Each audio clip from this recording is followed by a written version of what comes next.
అనంతలో జగన్ పర్యటన ఉద్రిక్తతల మధ్య సాగుతోంది. చంద్రబాబుపై ఆయన చేసిన చెప్పు చీపురు కామెంట్లు 3 రోజులుగా కాక రేపుతూనే ఉన్నాయి. ఆ మాటలు కాస్త టీడీపీ వైసీపీ కార్యకర్తల మధ్య రగడగా మారిపోయాయి. తాజాగా ఇవాళ జగన్ కాన్వాయ్పై టీడీపీ కార్యకర్తలు చెప్పు విసరడం కలకలం రేపింది. దీంతో మరోసారి జగన్ యాత్ర ఉద్రిక్తంగా మారింది. జగన్ క్షమాపణలు చెప్పాల్సిందేనంటున్నారు టీడీపీ కార్యకర్తలు.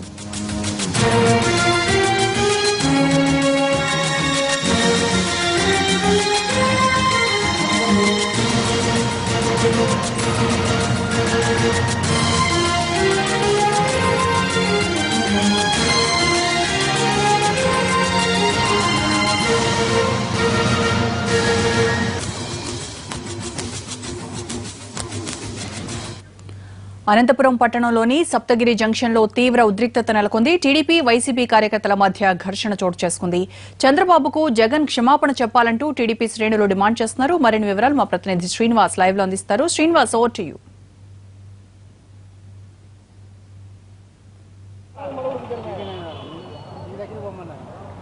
రోజా, అనంతపురం నగరంలో ఉద్రిక్త పరిస్థితులు నెలకొన్నాయి. గత 3 రోజులుగా జగన్ ఏదైతే ఓదార్పు యాత్ర చేస్తున్నాడో ఆ సందర్భంగా సీఎంపై చేసిన వివాదాస్పద వ్యాఖ్యలు ఒక రగిల్చాయ ప్రతీకార జ్వాల ఇరుపాటికి సంబంధించిన కార్యకర్తల మధ్య రగిల్చాయని చెప్పొచ్చు. ప్రధానంగా ఏదైతే ఉందో తాడిపత్రి నుంచి ప్రారంభమైన ఈ వివాదాస్పద వ్యాఖ్యలు ఇవాళ ఓడిసి వరకు సాగాయి. ఓడిసీలు ప్రధానంగా మరోసారి వివాదాస్పద వ్యాఖ్యలు చేయడం జరిగింది. ప్రస్తుతం అనంతపురం నగరంలో ఒక హైటెన్షన్ వాతావరణం ఉంది.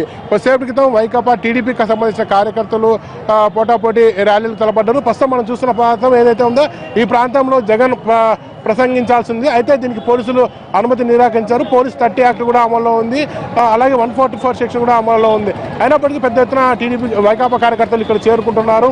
మరోవైపు కొద్దిసేపు క్రితం ఏదైతే ఉందో కొంతమంది టీడీపీ కార్యకర్తలు ఈ జగన్ క్షమాపణ చెప్తే కానీ అక్కడ వేదిక వద్దకు పంపిమని కొంతమంది ఇక్కడికి వచ్చి ధర్నా చేయడం జరిగింది. ఈ సమయంలో గుర్తు తెలియని వ్యక్తులు ఎవరో ఒక పదునైన ఆయుధంతో వెంకటరెడ్డి అనే వ్యక్తి కడుపులో పొడిచినట్టు తెలుస్తుంది.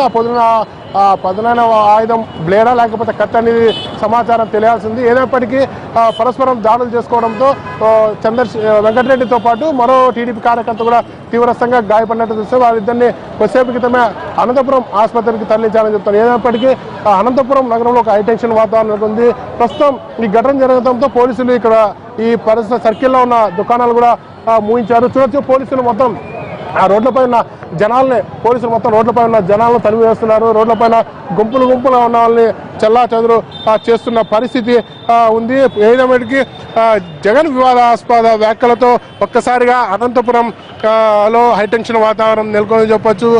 పరస్పరం కార్యకర్తలు ఏదైతే ఉన్నారో ఒక టీడీపీ నుంచి ఏదైతే జగన్ క్షమాపణ చెప్పాలని డిమాండ్ చేస్తున్నారో మరోవైపు వైకాపా కార్యకర్తలు కూడా అదే రీతిగా ప్రతిస్పందించడంతో పరస్పరం రెచ్చగొట్టే విధంగా వ్యవహారం జరుగుతుంది.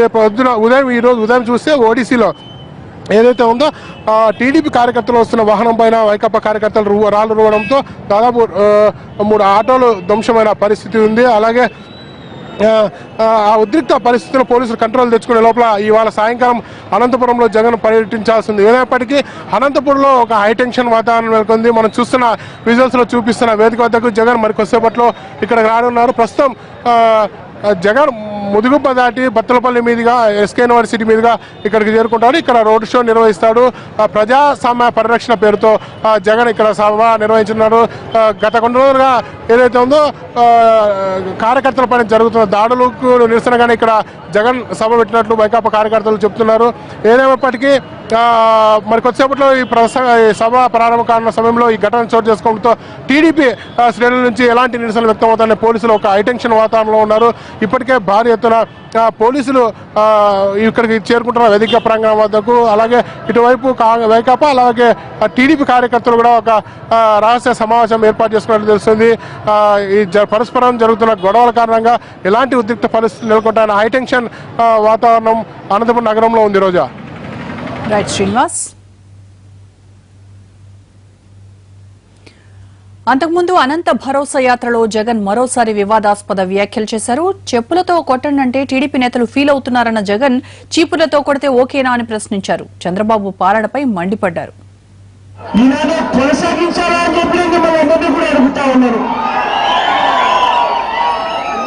ఇలాంటి మోసం చేస్తా ఉన్న వ్యక్తికి జ్ఞానోదయం రావాలి అంటే ఎన్నికలప్పుడు చంద్రబాబు నాయుడు గారు చెప్పిన మాటలన్నీ కూడా ఆయనకు మళ్ళీ గుర్తుకు రావాలి అంటే మనం ఏం చేయాలి అని చెప్పి నేను అడుగుతా ఉన్నాను.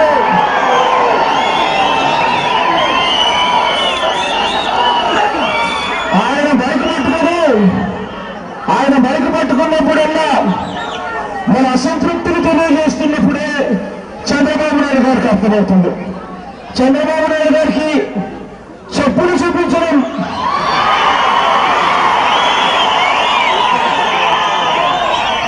ఆయనకు ఇష్టం లేదట. చంద్రబాబు నాయుడు గారికి ఎవరైనా చెప్పులు చూపిస్తే మీరు మోసం చేస్తున్నారని చెప్తే ఆయనకు నచ్చదట, ఇష్టం లేదట.